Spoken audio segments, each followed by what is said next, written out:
Sulod sa 38 ka tuig sukad ni adtong June 1, 1975, ang Davao del Sur Electric Cooperative Incorporated, kon Dasoreco, nagpabiling matinud-anon sa paghatag og makanunayon og masaligang serbisyo pasuga sa tibuok probinsya sa Davao del Sur.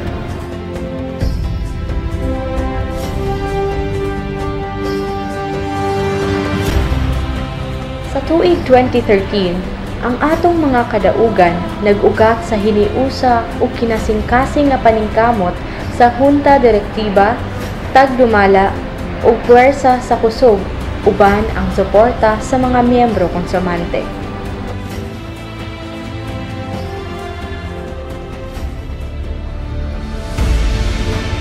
Alang sa among mga minahal nga mga miyembro konsumante, tinguha namo nga usbon ang dagway sa probinsyang among gialagaran ug itaas ang matang sa kinabuhi sa tanang lumulupyo niining dapit sa habagatang Davao. Kini ang among report sa atong naangkon nga mga kadaugan sa tibuok tuig sa 2013. Ang 34th Annual Report. Kung ikumpara sa mga minglabay nga katuigan, mas daghan ang hagit nga giatubang ta sa tuig 2013.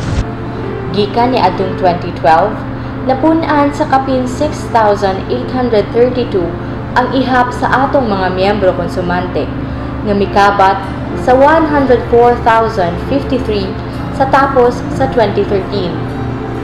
Miusbaw usab sa kapin 7,770 ang mga panimalay ug gambalay nga atong gialagaran ug miabot sa 123,989. Ang nagpahinabo sa pagdaghan sa atong mga miyembro konsumante mao ang Sitio Electrification Program o SEP sa atong Presidente Noynoy Aquino.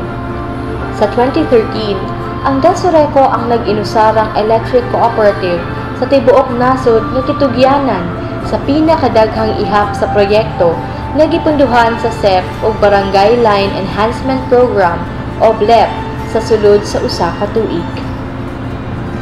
Ug tuod, wala nakawang ang pagsalig sa National Electrification Administration kanato.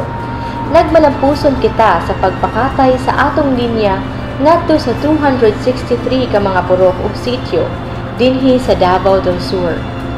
Nahatod usab ang serbisyo pinaagig on-site pre-membership education seminars, on-site acceptance of fees, ug on-site application processing. Dala sa Office in the Field nga maoy nagpagaan sa aplikasyon sa mga SEP ug BLEP beneficiaries. Ang tuig 2013, selebrasyon sa nagpabiling lig-on, kusganon ug stratehiko nga partnership sa Dasoreco uban sa atong mga LGUs.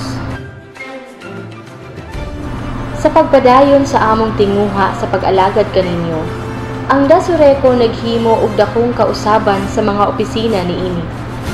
Tuyo nato nga mahapsay ang lugar panarbahuan dili lamang sa mga empleyado apan ilabi na gayud sa mga miyembro konsumante.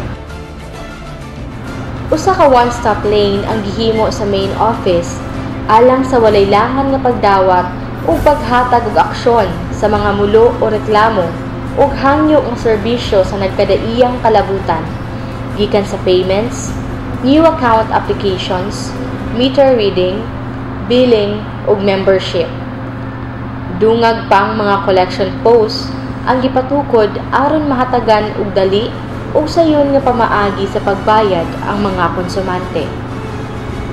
Sa pagpadayag sa among gugma kaninyo, ang Dasoreco pinaagig pondo sa Cooperative Social Responsibility kon CSR Fund nakig-uban sa lokal nga panggamhanan sa pagpahigayon og bloodletting activities, medical missions, feeding programs, educational scholarships, street lighting, nagkadaiyang donasyon alang sa mga purok o barangay o municipal anniversary celebrations, fiesta ug uban pa.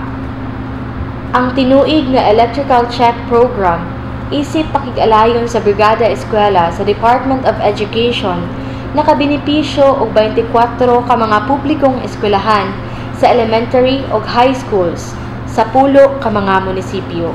Sa atong panalapi sa 2013, mikabat sa 1.49 billion pesos ang misulod sa panudlanan sa Dasureco, isip halin sa kuryente nga kapin 207,349,511 kilowatt-hours.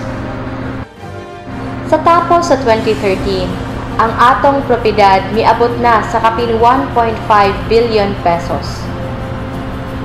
Nagpabilin ang atong collection efficiency sa 96.17%, haom sa standard sa National Electrification Administration. Kini nga kadaugan pamatuod sa pagtamod sa mga miyembro konsumante sa ilang obligasyon nga mobayad sa binulang balayrunon sulod sa gitakdang panahon. Sa atong technical operations, gipasigarbo sa Dasureco nga kita nakamintinar gihapon sa average single-digit system loss nga 7.96%. Luyo sa libuan ka kilometro nga dugang sa atong distribution line pinaagig SEP, BLEP o Reinvestment Fund. Ang pagpataas sa atong primary lines sa 2013 miabot og 1,766.19 kilometers ug 2,077.54 kilometers nga secondary lines. Kini nagpasabot nga ang atong kooperatiba usa ka efficiently operated distribution system. Gisugdan sa 2013 ang paglihok sa pag-angkon og dugang 15 megawatts nga kuryente pinaagig gikan kontrata sa Alsons Energy Development Corporation. Dili sayon ang atong giagian nga mga proseso ug dokumentasyon didto sa Energy Regulatory Commission, Department of Energy, DENR ug uban pa nga mga ahensya sa gobyerno aron mapadagan ang mga modular generator sets. Ang pagtimpla sa balanse sa risko, usbaw sa presyo o pagtuman sa misyonaryong elektrifikasyon, inubanan sa suporta sa miyembro konsumante sa tuig 2013, maoy hinungdan nga ang atong probinsya walay gisagubang nga power curtailment kon inadlaw nga brownouts karong mga panahona. Gilantaw sa hunta ug tagdumala nga aduna kitay masaligang supply sa kuryente, dili lamang sa sunod nga 5 ka tuig apan hangtod sa 25 pa ka mga katuigan.